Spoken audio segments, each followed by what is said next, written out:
Well, I was going to leave this alone, but I can't. So I got another video for you right away. And the Lord told Abraham, he said, I want you to take your only son. He didn't even talk about Ishmael. I want you to take your only son, Isaac, because Isaac was born miraculously. And I want you to offer him to me as a sacrifice. And Abraham is, ooh, what are you saying, Lord?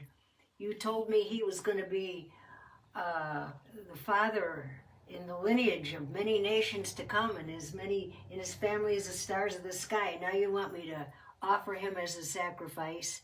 And the Lord said, trust me, I know what I'm doing. So reluctantly, Abraham gathered up the things he needed. And the Lord said, I want you to go to a place called Mount Moriah. And I want you to offer him on a sacrifice, as a sacrifice on Mount Moriah. So Abraham got his little pot. They used to carry fire in a pot. And and he got the wood, and he traveled with 2 servants, and they had a donkey. They traveled for a couple days to Mount Moriah, to the exact spot that God had in mind. And old Abraham, he was over 100 years old, but they made the journey. And there was Mount Moriah in front of him. So he takes Isaac, and Isaac, a lot of people feel, the theologians and historians feel that Isaac was probably around 12 years old, because he was old enough to carry the wood on his back for the sacrifice, to carry it up the mountain.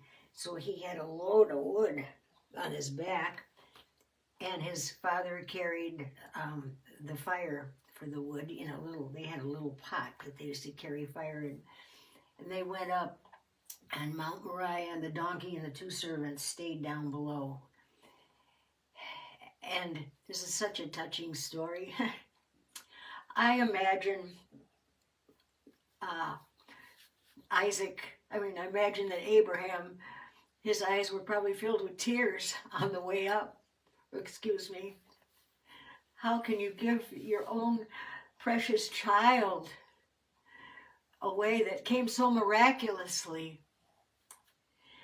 But he wasn't giving him away. And so he went through with what God wanted him to do. He put the wood on he made a pile of stones, and he put the wood on the pile of stones. And he proceeded to tie Isaac by the hands and laid him on the wood. And Isaac said, well, where is the sacrifice? This doesn't seem right to me, Dad. And Isaac said, God will provide the sacrifice. And so, as it was the custom in those days before Jesus, they would make a little slit in the throat of a lamb to sacrifice to the jugular, and it would gradually bleed out.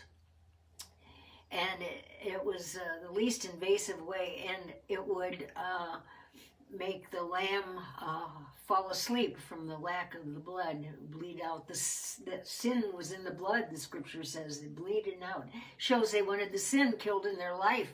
It was just a form of showing God that's what they wanted.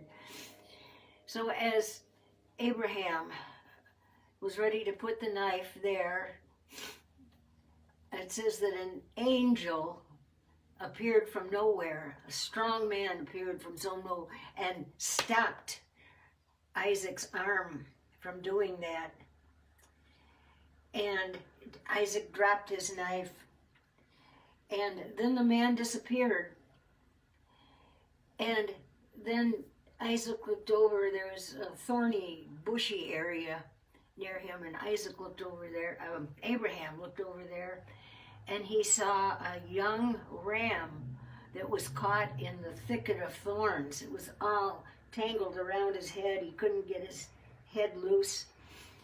And so Abraham took that lamb and let Isaac go. And Isaac and Abraham both sacrificed that lamb on the altar. And God did provide the sacrifice.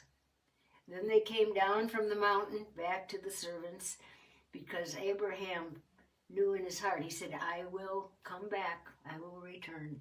And they both came back, and they came back home. But I'm thinking, oh, what a picture that is of Jesus. Jesus became our sacrifice. He carried the wood on his back up to Calvary. He became the lamb that was caught in the thicket in our stead. Remember, he had the crown of thorns on his head, and the lamb was caught in the thicket of thorns. Such a picture of Jesus. And Isaac was born miraculously, and so was Jesus Christ. Isn't that a beautiful story of salvation? God lets us go, and Jesus took our place. Thanks again. See you next time.